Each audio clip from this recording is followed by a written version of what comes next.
I want to read a verse to you from Philippians chapter 2, verse 3.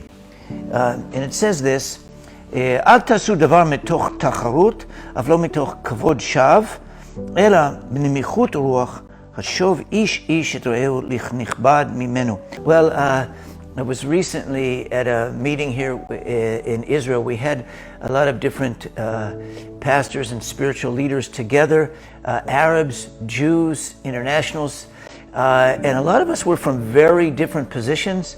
Some not charismatic, some charismatic. There were Arab leaders that were on a whole different spectrum of the political viewpoint. But I was asked to share on this verse, and I was thinking about it. What he's saying here is that I want you to be in unity. And one of the keys to unity is not to do things in vainglory, but to consider other people more worthy of honor than yourself. I noticed that this same thought, the exact same thing, is also found in Romans chapter 12 and also in 1 Corinthians chapter 12. It's almost like when Yeshua said, give money to someone else to build friendship with them. Well, here he's saying, but you give honor to other people. You give honor to one, and that helps to build trust and unity among them. When you're having differences between people, one way to get over that is to begin to take time out to honor the other person that you have a difference with.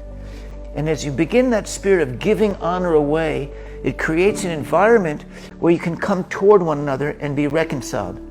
I realized that if this is a way of creating unity by giving honor, it's also the opposite is true. This is the source of why there is division. A reason that there is division among us is often because of people seeking honor. What do I mean by that? A lot of times when you have a division, there'll be like an argument between people. They have an objective argument. Maybe it's a theological argument. Maybe it's a political argument. Maybe it's a narrative of how you saw something, an organizational argument. You know what? Usually that's not even really the issue.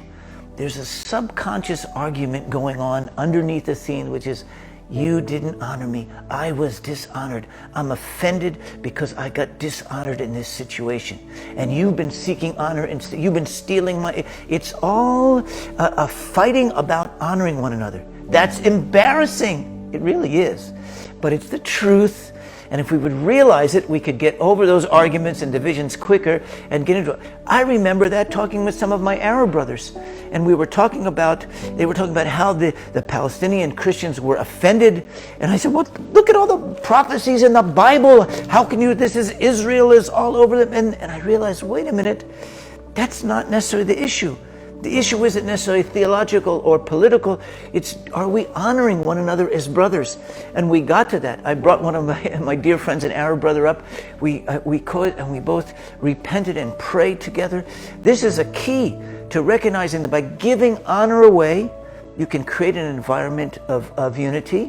By not seeking after honor yourself, that can prevent division from happening.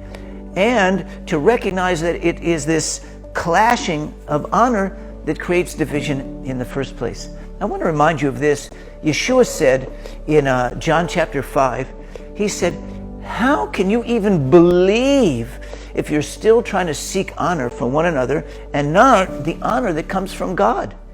I want you to catch that. Yeshua said that there's two types of honor. There's an honor of man, and there's an honor that comes from God. And he said, don't seek honor that comes from men. Seek honor that comes from heaven, and give away honor that comes from men. And when you get that, that's the real glory. That's the real glory that will last forever. It's a shining light that comes within us. Don't worry about cheap human honor. Look for real glory that comes from God. And let's give honor away to one another. And therefore we can walk in the real glory that comes from God. We can really believe, really love, and really create a unity between us when we understand the real glory that comes from God Himself. God bless you.